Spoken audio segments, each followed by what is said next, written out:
International Convention on the Protection of the Rights of All Migrants Workers and Members of Their Families, General Provisions and Final Provisions. Part 8, General Provisions. Article 79.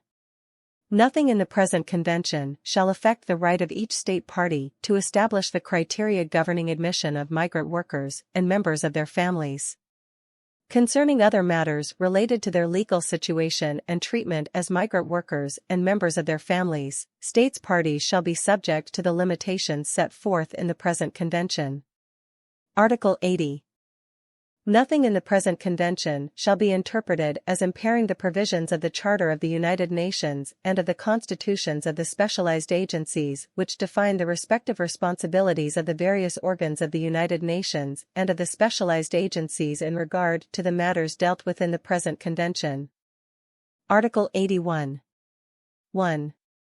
Nothing in the present convention shall affect more favorable rights or freedoms granted to migrant workers and members of their families by virtue of a.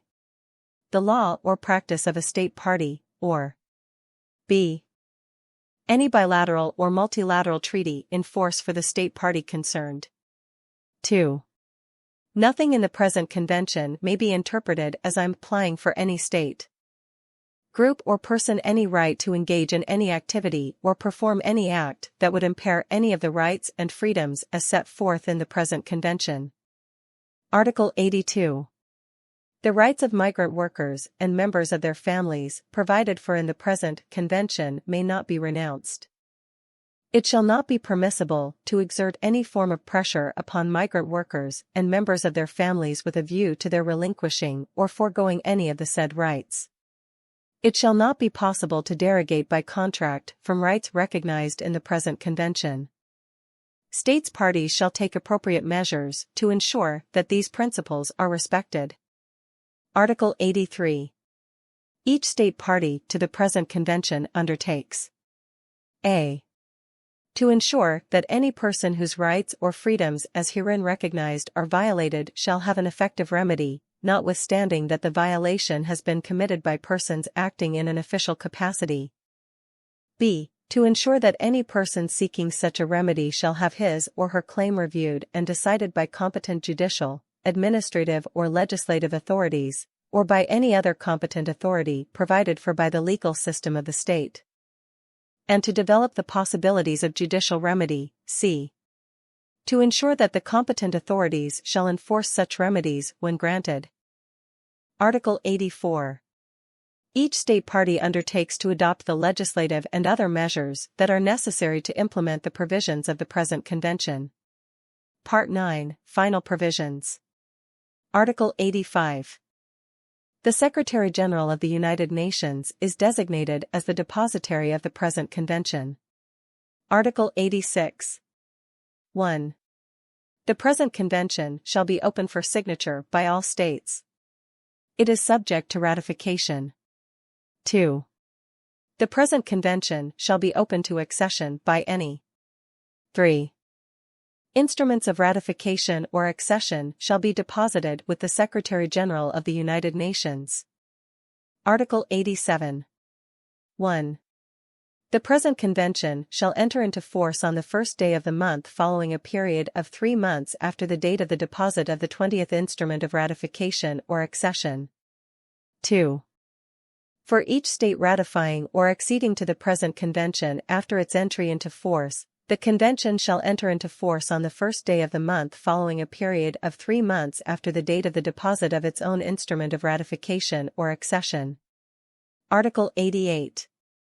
A state ratifying or acceding to the present convention may not exclude the application of any part of it, or, without prejudice to Article 3, exclude any particular category of migrant workers from its application. Article 89. 1. Any state party may denounce the present convention, not earlier than 5 years after the convention has entered into force for the state concerned, by means of a notification in writing addressed to the Secretary-General of the United Nations. 2. Such denunciation shall become effective on the first day of the month following the expiration of a period of 12 months after the date of the receipt of the notification by the Secretary-General of the United Nations. 3.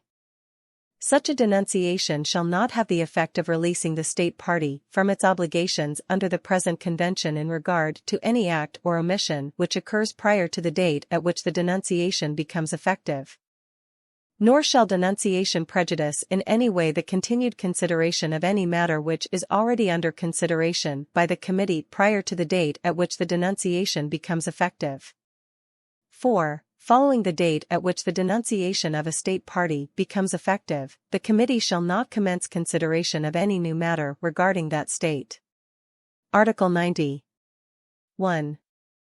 After 5 years from the entry into force of the Convention, a request for the revision of the Convention may be made at any time by any state party by means of a notification in writing addressed to the Secretary-General of the United Nations.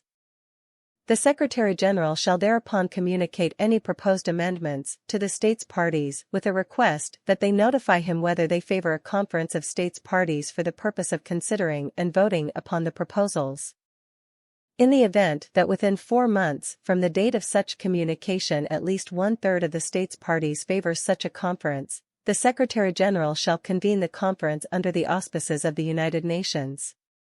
Any amendment adopted by a majority of the states parties present and voting shall be submitted to the General Assembly for approval.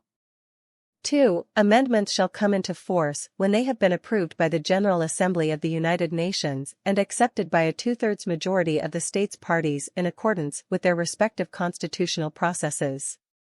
3.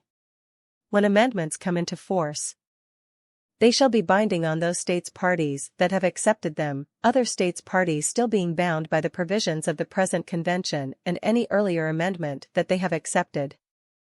Article 91. 1. The Secretary-General of the United Nations shall receive and circulate to all states the text of reservations made by states at the time of signature, ratification or accession. 2. A reservation incompatible with the object and purpose of the present convention shall not be permitted. 3. Reservations may be withdrawn at any time by notification to this effect addressed to the Secretary-General of the United Nations, who shall then inform all states thereof. Such notification shall take effect on the date on which it is received. Article 92. 1. Any dispute between 2 or more states parties concerning the interpretation or application of the present convention that is not settled by negotiation shall, at the request of one of them, be submitted to arbitration. If within 6 months from the date of the request for arbitration the parties are unable to agree on the organization of the arbitration, any one of those parties may refer the dispute to the International Court of Justice by request in conformity with the statute of the court. 2. Each state party may at the time of signature or ratification of the present convention or accession thereto declare that it does not consider itself bound by paragraph 1 of the present article. The other states parties shall not be bound by that paragraph with respect to any state party that has made such a declaration. 3. Any state party that has made a declaration in accordance with paragraph 2 of the present article may at any time withdraw that declaration by notification to the Secretary-General of the United Nations. Article 93. 1. The present convention, of which the Arabic, Chinese, English, French, Russian and Spanish texts are equally authentic, shall be deposited with the Secretary-General of the United Nations. 2. The Secretary-General of the United Nations shall transmit certified copies of the present convention to all states.